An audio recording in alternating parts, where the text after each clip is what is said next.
back, you fine bunch. How are you? Yes, you can see it's cold in there. Look, can you see my breath? Kinda. It's freezing. And check me out in my overalls. I know, calm down, calm down. But yeah, so you see that's lovely stuff there, that lovely bedding. Oh, bedding. You can use it as a compost amender. It's just the great stuff. So let me explain, or let me show off as well, how I make it and how I make my cardboard like that. But this wasn't my first idea. This was not my first. Oh look, you can actually see snow on the hillsides up here. That's how cold it is. That's quite beautiful. It's lovely. It's really lovely. But so I'm getting distracted. So like I said, this wasn't my first idea. So I wanted to get an industrial shredder, like some big, massive machine. You put cardboard in, it's just like, and just destroys it and turns it into this beautiful pulp. But then, fortunate enough, that kind of fell through. And then we had another brainwave and we thought, why don't we just use this machine? Because, you know, gas bills and electric bills are going up, which I understand about the gas with whole Russia holding the gas and stuff, but electric, I don't understand. But let's not get me waffling on that because I go off on one. I don't try not to watch the news, but there's just some things you just can't avoid, if you know what I mean. So drum roll, please. So I give you the chaff cutter. This makes a lovely sound when it goes around. Look at that.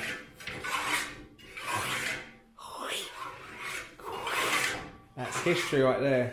I wouldn't be surprised this is chopped off someone's fingers. But it's lovely. Cast iron, old school, older than my family, I'm sure. Like, it's been around for years. I'd love to know the history of this thing. There's a bit of writing on the side, but we'll talk about that in a sec. But the idea of this was created in 1868. Done my little research here. But yeah, by 1869, ketchup was invented. That must have been a good year, I tell you, a beautiful year. So let me show you how it works. So what you do, you get your cardboard. We've got some cardboard down here. I'll give a proper demonstration in a sec. But then you put it in this. You can see how old this is. Look at all the wood worm in that. But put the cardboard in here.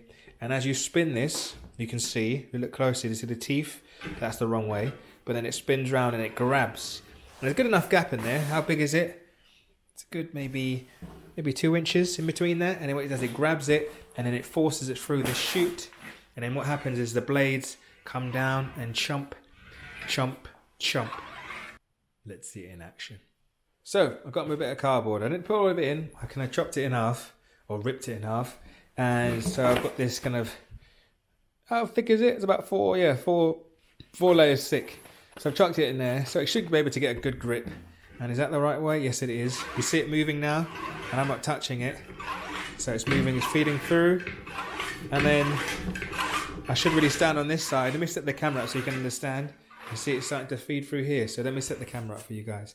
Oh, it's just about to cut, but it needs a bit of welly.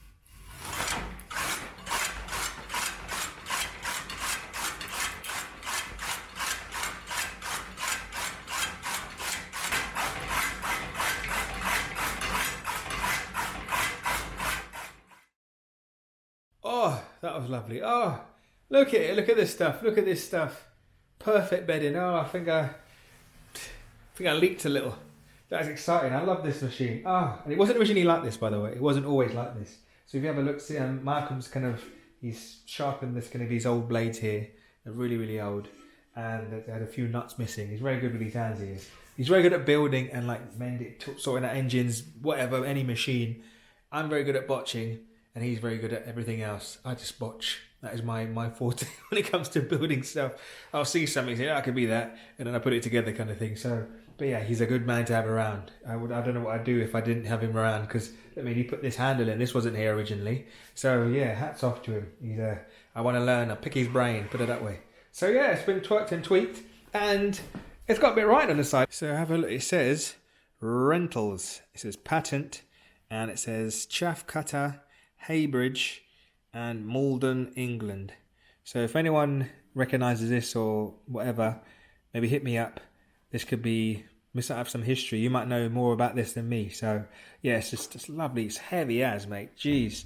It broke my back trying to get it out of the van. So nice bit of history. And look at the curves on this. Oh, and you might be thinking, why can't I just buy hay because it's so ready available here? Like I live in like kind of arable land and all that kind of stuff. Well, one, I'd have to pay for it. And two, hay fever is full of pollen. Or hay fever. Hay is full of pollen. So the other day it triggered me off. I sneezed like crazy. Sneezed so much that it hurt my rib cage.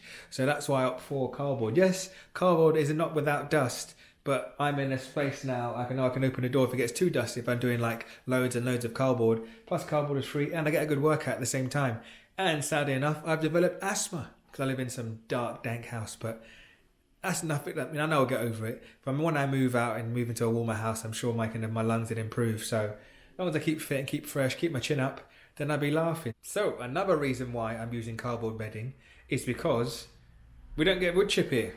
And like I said, you have to pay for straw and stuff. There's no tree surgeons up there. Might be tree surgeons, but I don't think they got much work put it that way because there's hardly any trees. If you're new here, click on some of the links, you'll see why, basically. But there are trees, but not enough to keep a tree surgeon busy throughout the year, basically. Maybe like once a month or so. So there's not like massive mounds. You know, tree surgeons, they're bursting to give away their wood chip. Like they want you to go to their yard to take it. So we don't have that here. So this is kind of another better option for me, and I think it's going to be amazing. Honestly, I'm going to have cardboard for days. There's going to be some weekends where I'm just going to do that. On those horrible, dank, nasty days, like for example today, I'm indoors. It's a nice day actually at the moment, but on those nasty days, I can come in here with some cardboard and then just chip away. Do you know what I mean? Just chip chaff away.